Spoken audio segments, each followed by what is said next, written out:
El uso de las plantas medicinales en México.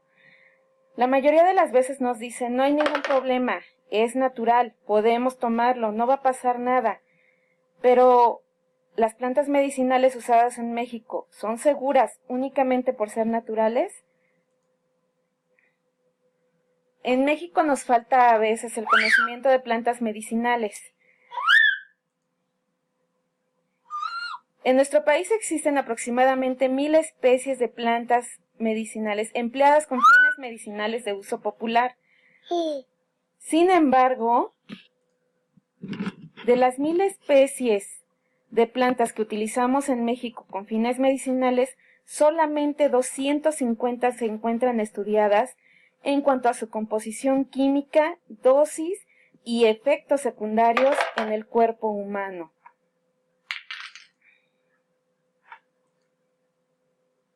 Se cree que por el hecho de ser provistas por la naturaleza, al ingresar en nuestro cuerpo, realizarán el efecto terapéutico sin causar daño alguno en nuestro organismo, lo cual no siempre es cierto.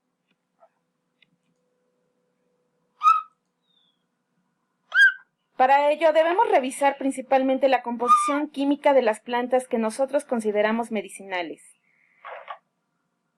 Por ejemplo, los principios activos de las plantas medicinales pertenecen a los siguientes compuestos químicos: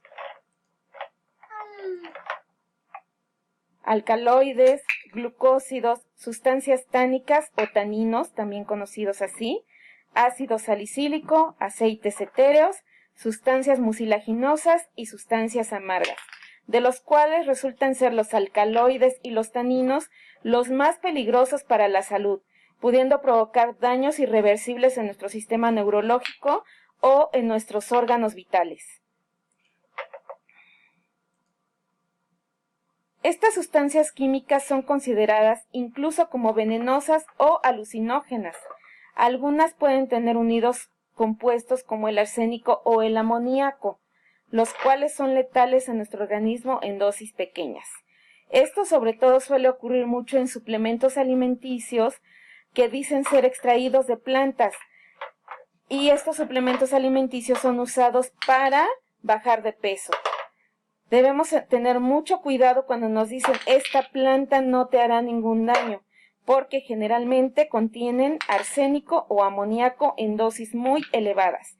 Una sola taza de té de estos compuestos puede resultar letal para el organismo.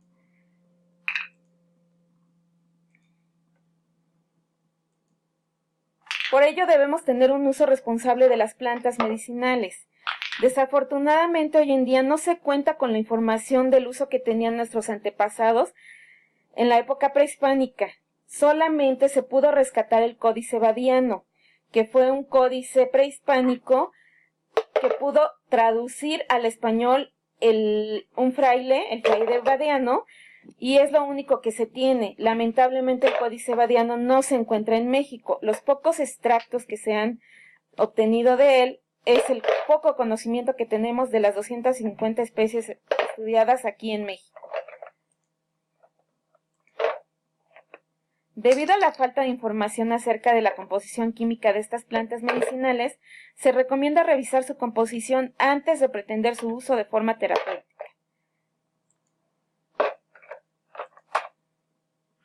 Es importante acudir con especialistas en el uso y manejo de plantas. En nuestras instituciones, más conocidas como el UNAM y el Instituto Politécnico, se tiene estudio de la mayoría de las plantas, o por lo menos algunas de ellas ya se encuentran en proceso de estudio, y para tener una dosis correcta que tenga un efecto terapéutico y evite reacciones secundarias o peor aún letales por el consumo de dichas plantas.